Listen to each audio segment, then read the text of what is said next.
We are at the Beatles Ashram in Rishikesh. This place became very famous because the famous Beatles band from England, the members of that band stayed here in the pursuit of spiritual guidance and enlightenment long time back in the 50s. And since then this place became like a mecca for all the foreign tourists. I would say the Beatles actually initiated, they were the biggest brand ambassador of India's spiritual tourism.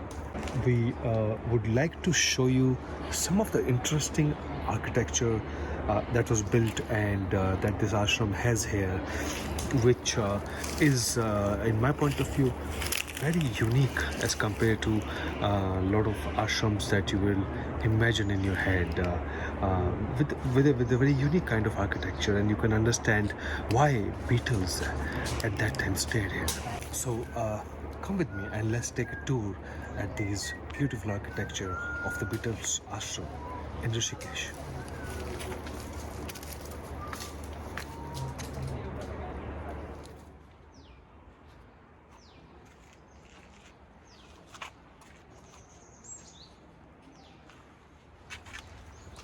So it's like a piece of history that you are experiencing here at the moment, right?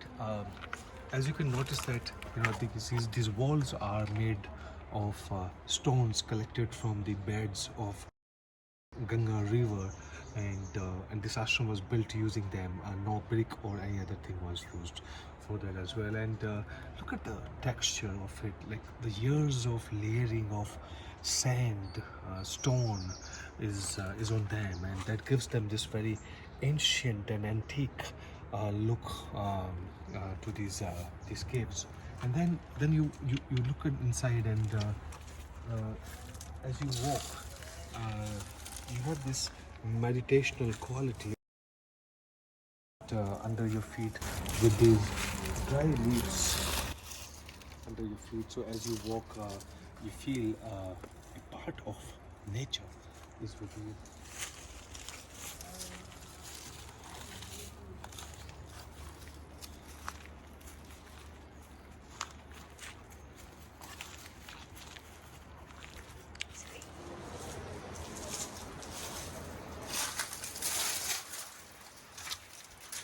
And of course, after many years, when Beatles have left this place long time back, people still visit this place and write the messages that Beatles had left for the world. You can find them engraved on these walls of these rooms that probably one of the Beatle members stayed in them. The famous album that they wrote was called White Album. It had the name, just the Beatles on top of it. And as you see on this wall,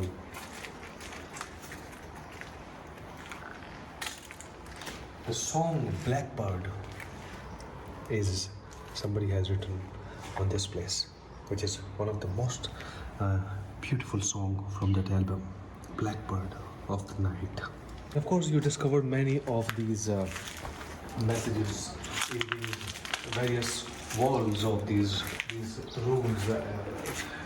It's almost like a museum frozen in time for people.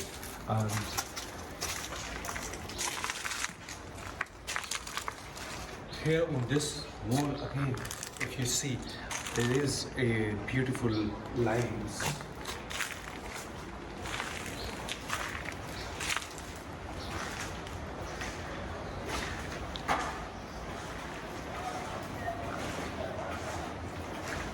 From the Beatles song, I get by with a little help from my friends, and of course it inspires people to write their own messages as well. You see here, somebody has left their Instagram account here, and this is, it's a beautiful line.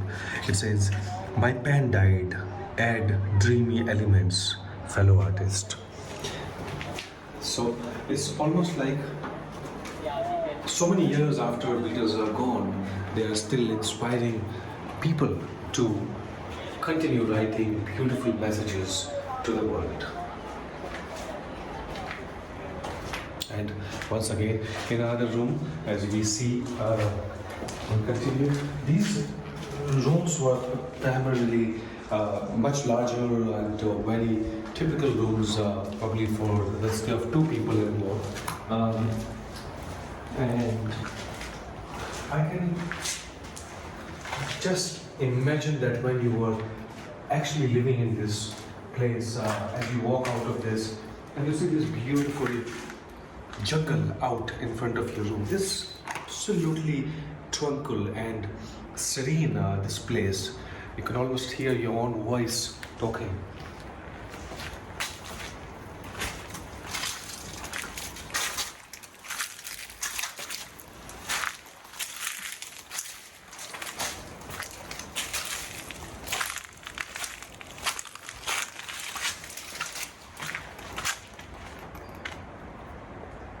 And here, if you, for example, another message that you see here on this wall, it says, Natalie tried to meet John Lennon's ghost in the year 2011, in the October. She tells us here.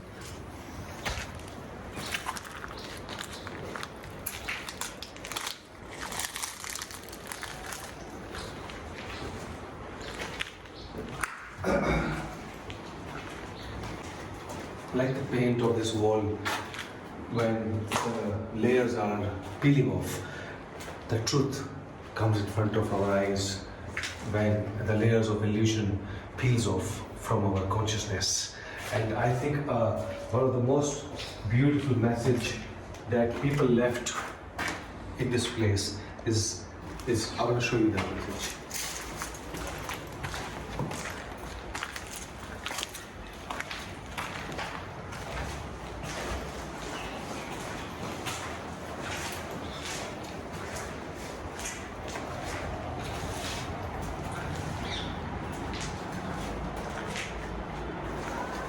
What do we need in our life? Love is all you need.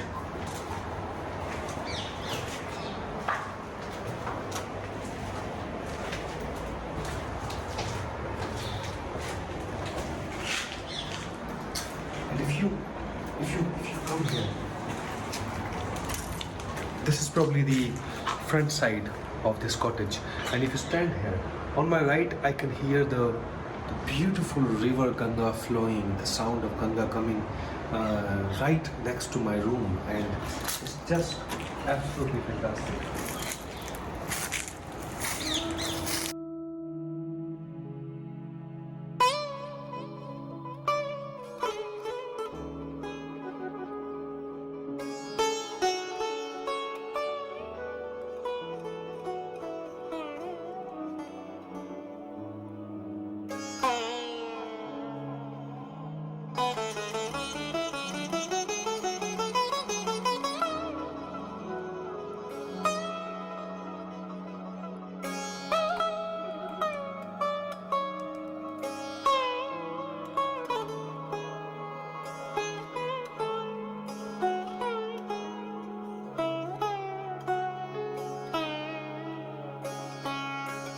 Mesmerizing. My mind has calmed down, and within 1 hour of walking in this place, I can imagine living here at its prime for 2 months when Beatles stayed here, how much impact it could have had on their mind. Beatles themselves accepted and told people that their stay at this place, at this ashram, was the most creative time and most productive time of their life. Living in this ashram inspired them, and obviously they went on to produce the double album also called the White Album, the Beatles, from there. These caves that is part of this ashram, the beautiful caves that I was talking about earlier. Let's have a look inside how it must have felt to do meditation. These were the places where people and the students used to sit for hours and meditate. There was a unique meditation technique developed by the guru of this ashram, Maharishi Mahesh, called the transcendental meditation, also called the TM, that became popular later on. It was a technique of meditation that you have to do twice a day by closing your eyes and silently saying mantras to yourself. And to do that, these dome structures or these kind of round rooms were developed. And let's have a look inside how it must have felt. And there are many of them, like about, I think probably more than 100 of them are here. And at the peak of it, it must be a very buzzing place for all these meditative people that they were doing. But let's have a look inside these domes and how it must have felt to do that meditation.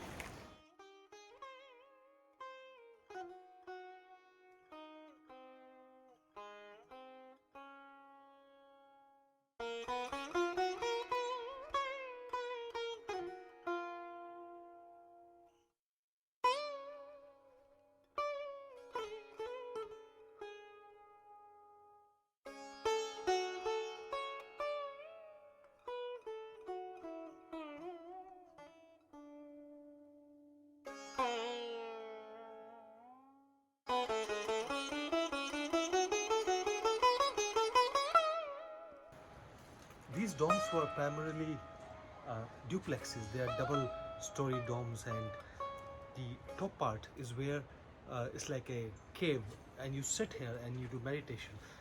And the bottom part is where the toilets are here. So there is a staircase that you take from the top, and then you come down from there.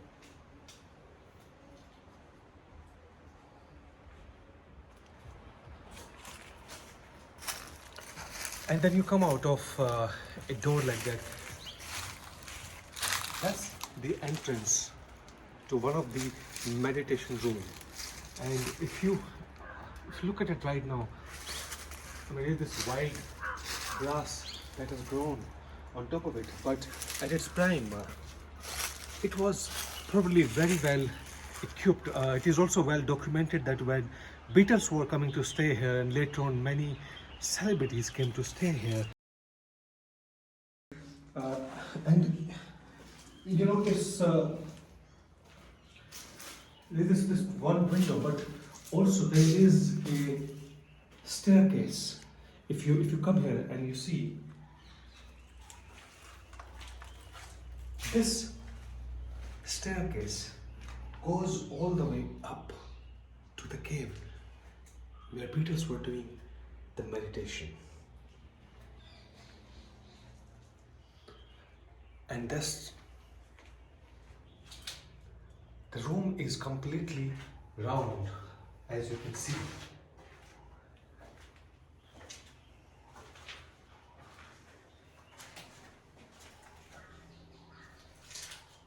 So this was probably the place where you come down and relax after the meditation before you go to your room.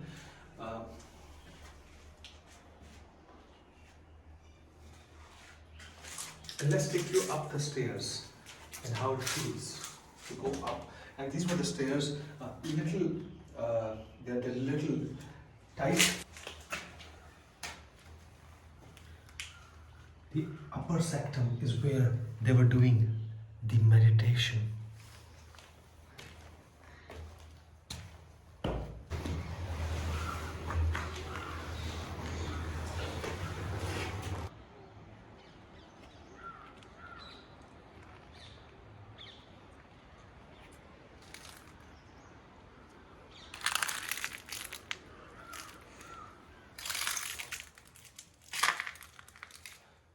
And you can see that this is a very small dome for somebody of my height also. I can only stand at the center of it. And there's a very strange kind of soundscape, acoustics of this place.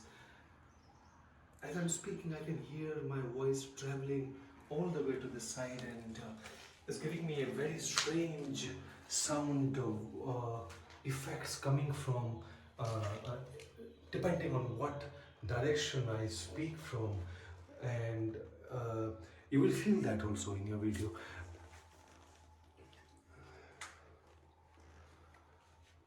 Obviously, at the top of it, as you see in the ceiling, is there was what used to be probably a light fixture. Right now, you can only see some wires that are open, visible from this place.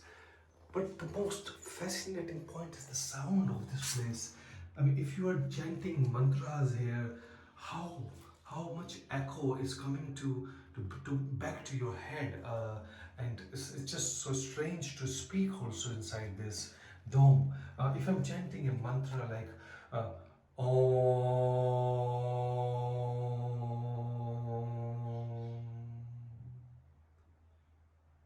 it's beautiful.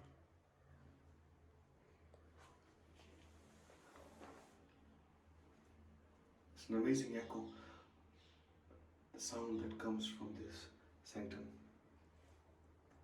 Absolutely fantastic. And this door is very tiny, very small to walk out of it. It's like I have to really bend to get out of this door.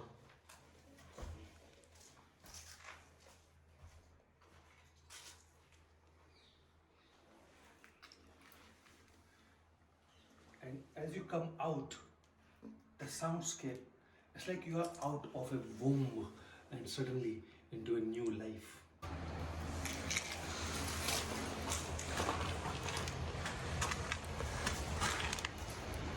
There's nothing more beautiful than nature.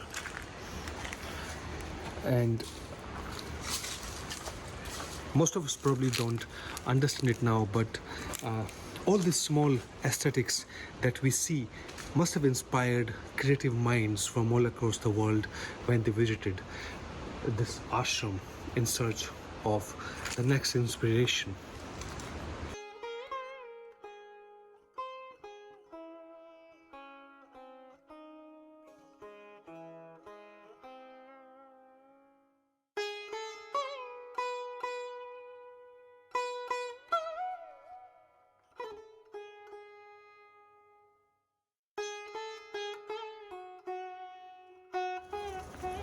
So, how was it living here, and what kind of a experience we had, the people who lived here had living in these huts? So, it's just an ordinary day. I have just woken up. I'm out of my beautiful room, maybe probably with a cup of coffee in my head. I've just done my meditation, and I take a stroll around. And what do I see in front of me? I see the beautiful Ganga flowing right next to my hut, which is there in the ashram.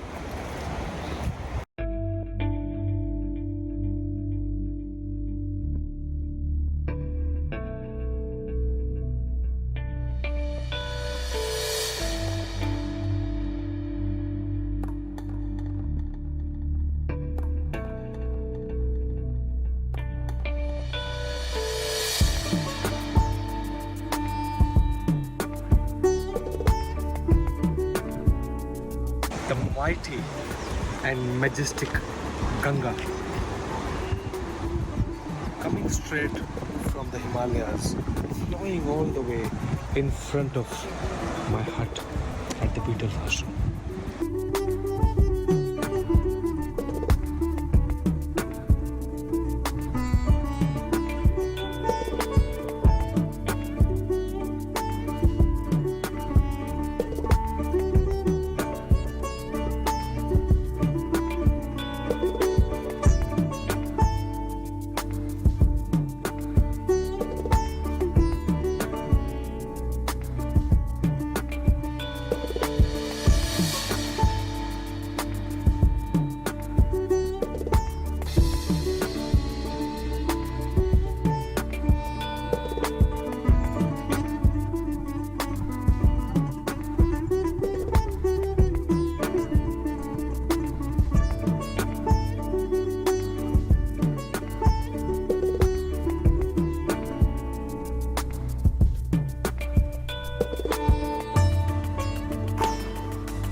this place now.